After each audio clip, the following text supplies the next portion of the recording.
Good morning. Good morning. Just a quick public service announcement. I got my letter back finally. Your name has been placed on the 2026 active candidate list.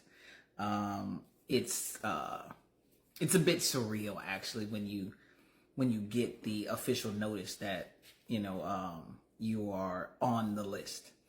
It does make me feel really good. You see the Florida Department of State, they got their seal on the letter, and it's a really good feeling. As I continue to build this 2-year relationship with everybody, and new people and old people, and new followers and things of that nature, and now that I am an official candidate and I start to look at different ways to present myself and get out there, I'm really happy. I'm really happy. I grew up, where it said, if you want to see change, then you need to be that change.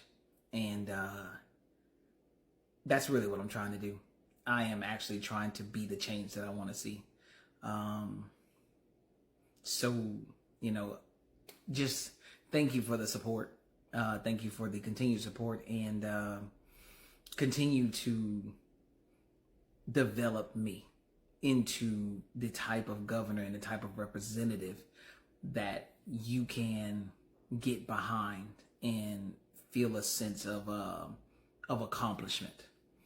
This is a sense of accomplishments. It's a huge milestone to finally get the letter back and say, okay, so far so good. I've done what's necessary to, at minimum, make sure that I'm in the position to back my words. And this set it in stone for me that I'm in the position to back my words, to back the policies. Policies, again, being the titles of my videos, and turning some of my policies in relation to reformation into legislation that's going to benefit the majority. Now, this is interesting.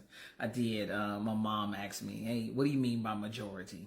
And I told her, I said, yeah, that is my fault, because a lot of times if I use the word majority, it can mean different things. It can mean, majority in demographics, majority in poverty, majority.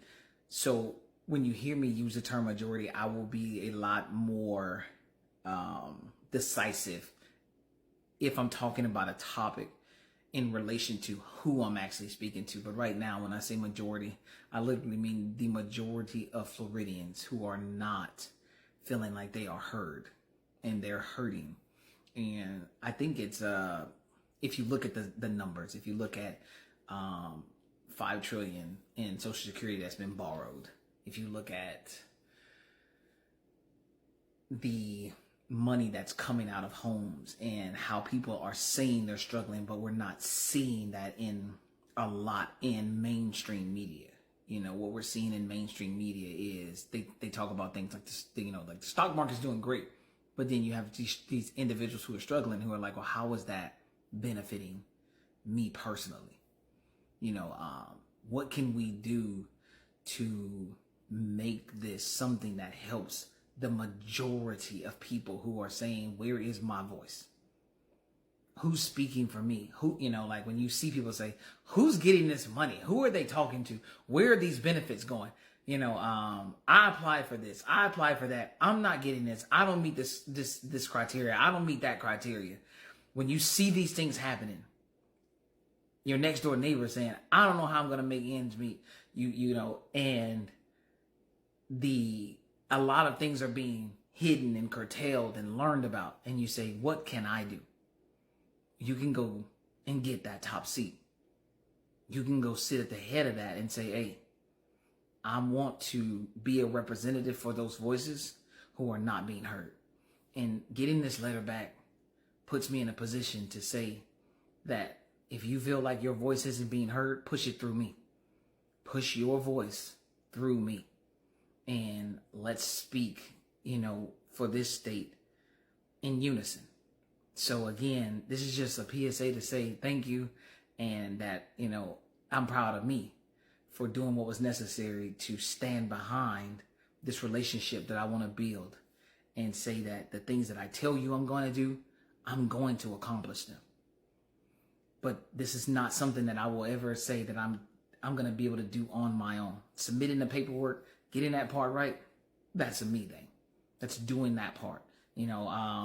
My first Treasury report will be due April 10th, 2024. This report will cover the period of January 1st through March 31st, 2024 Q1.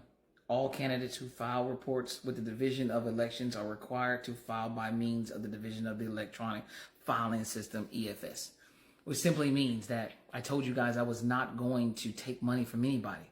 This to me, this campaign is bigger than being a paid politician. I don't want money. I want to do something right for people. And that simply means that if your taxpayer money is already funding the paycheck that goes to the governor, that's good enough. That's more than enough. On the way up, I won't take money from anyone because you can't take money from anybody. Nobody's offering you, money to make your life better. You're having to go out there, work, put in applications, get rejected, look for jobs that now I heard there's a term that I didn't know recently. There's ghost jobs. We're all having to do these things. And there's so many things that I'm about to bring up. There's so many things that also are part of the problem, and again, that's going to be for my next video. I'm really excited and riled up. And I just want to say thank you. And,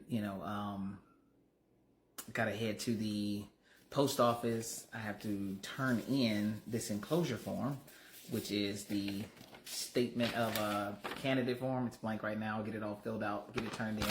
Pretty much says I put my name, candidate for the office of, it'll be Governor of Florida, have been provided access to read and understand the requirements of Chapter 106 Florida statutes, which is going to let me know more than likely what I can do and what I can't do.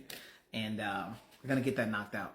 You guys have a great day, and I look forward to representing you as governor in 2026.